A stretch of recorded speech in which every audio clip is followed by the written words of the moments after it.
হেফাজতের একটা ধরছে, এটা খুব ভালো, এটা দিয়ে একটা জাতা দিয়ে দেওয়া হচ্ছে। স্বাধীনতার পর 6টা মাসও সবাই যায় নাই।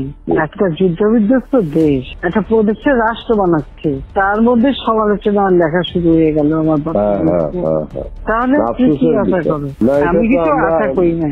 জি না, এটা আমরা তো দেখছি, ওই যে আব্বা যখন ডাইরেক্টর মিলিটারি অপারেশন ছিল সরাই দিল ওনারে। সরাই দেওয়ার পরে আপনি হয়তো এই কাহিনীটা জানেন না, ওনাকে ওই সময় সরাই দেওয়ার 3 মাস পরে, উনি তো ডাইরেক্টর মিলিটারি অপারেশন ছিলেন, ওনারা সরাই দেওয়ার পরে তারপর 3 মাস পরে এই যে হত্যা হলো, এই বঙ্গবন্ধু এবং যে পরিবারের হত্যা হলো।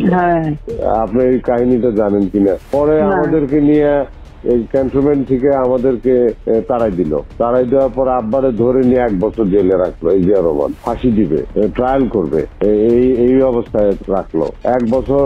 আর ওনারে আর্মিতে একটা লোক খালি ডিসমিস করছিল, এই সেনাবাহিনীর লোকরে, সেটা আব্বারে করছিল। আর কোন লোকরে ডিসমিস করে নাই। আব্বা ওয়াজ ডিসমিস মানে ফকির আর কি, রাস্তায় নামাই দিল, মানে কোনো পেনশন পাবে না, কোনো কিছু পাবে না, এত ক্ষোভ ছিল। তারপরে তো এটা তো 75 সালের কথা বলছি। আর আমাদের বাড়িতে এসে যে আর্মি ঢুকে মানে যে ভাঙচুর করছে, ওরা আব্বা তো বাসায় নাই, ওরা আম্মা ছিল, আমরা ছোট, আমরা সামনে যাইতে পারবো না, দরজা খুলতে পারবো না। পরে সেই আর্মির সব ওই যে যারা সিপাহী বিপ্লব ঘরের ভিতরে এসে, আমরা ঘরের পিছনে পালিয়েছিলাম, আমি আর আমার বোন। আমার মা তখন পরে মা ওই সামনে দরজা খুলছে, কর্নেল মালিক কই? বলে কর্নেল মালিক তো নাই বাসা। মিথ্যা কথা বলতেছেন? বলে আইসা দেখো তাহলে। তারপরে তারা চলে গেছে। পরে আমরা ক্যান্টনমেন্ট থেকে পালিয়ে, পরে 1 বছর পালিয়ে থাকলাম, ওই বিভিন্ন জায়গায় আমরা পালিয়ে থাকলাম। ওইটা প্রথমত জেলে ঢুকায় রাখলো, তারপর থাকলাম পালিয়ে। এইরকম অনেক বার গেছে। তারপর আমাদের বাড়িতে এসে গুলি গালাজ করছে। ওই যে যেখানে খালেদা জিয়া থাকতো, আপনার যে বাড়িটা, ওই যে বাড়িটা ছিল, সেই বাড়িটা তো যে এখন আপনি এদেরকে দিচ্ছেন, ওই যে আর্মির সব যারা হত্যায়, হ্যাঁ, ওই বাড়ির উল্টা এখন থাকতাম। ওইখানে টিনের চালওয়ালা ঘর ছিল, ওয়াল করা ঘর ছিল তখন, ওই 73-74 সালে আর কি। তখন তো আমি ক্লাস 8-9-এ পড়ি ওই সময়। ওই হ্যাঁ না, ওখানে কতগুলি ওরকম ছিল। পরে খালেদা জিয়া আবার এই বাড়ি যখন দখল করে, তখন ও বাড়িও দখল করে ফেলছিল, এই বাড়ি টাড়ি সব দখল করে ফেলছিল। ওগুলো আমরা দেখছি, আমাদের ওই টিনের ঘরের মধ্যে এসে গুলি লাগতেছে। ওই 75 যখন ওই যে সিপাহী বিপ্লবটা, এখানে সিপাহী বিপ্লব তো কারা করছে আপনি জানেন? এই যে যারা এই যে জিয়া রহমান যার পর ফাঁসি দিল, কি নাম ওর, কর্নেল তাহের। কিন্তু এই কিন্তু সিপাহী বিপ্লবরা করছে, জাসদের লোকেরা এইসব করছে অনেক কিছু। তারা তো আবার আমাদের সাথে আছে, এরা তো জাসদের লোকেরাও এইসব মধ্যে ছিল। আমরা তো দেখতে পাই না ওই সময় তাদের ভিতরে কাহিনীগুলো।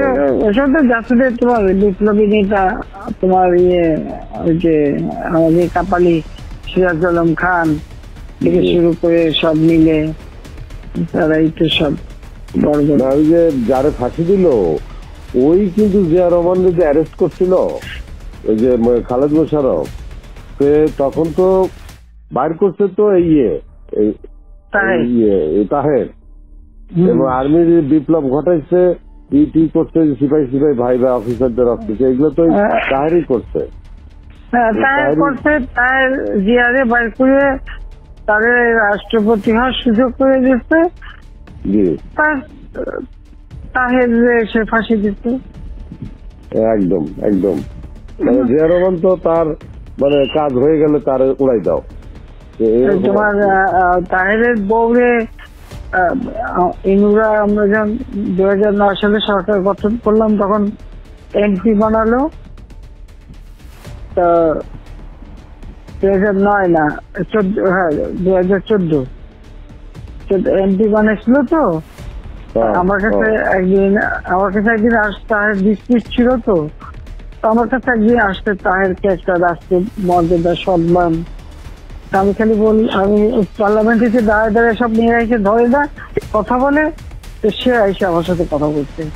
আমি খালি বললাম, শোনে আপনি এমপি হচ্ছেন, ঠিক আছে, কিন্তু আমি তো ভুলে যাই কিভাবে, যে আমার বাপের হত্যার সাথে আপনার সাথে জড়িত, আমার পুরো পরিবারের সাথে, এবং জিয়া রহমানের নিয়ে ক্ষমতা বসাচ্ছে। হ্যাঁ, জিয়া তারে ফাঁসি দিতে, তাকে আমার হাত থেকে আমি বলছি, তাকে আমার হাত দিয়ে আমি কি করে সম্মান দিই? মানে এরা তো পুরোপুরি জড়িত। একেবারে চুপ হয়ে আসতে চলে গেল, আর কোনোদিন আমার সঙ্গে কথা বলতে আসেনি।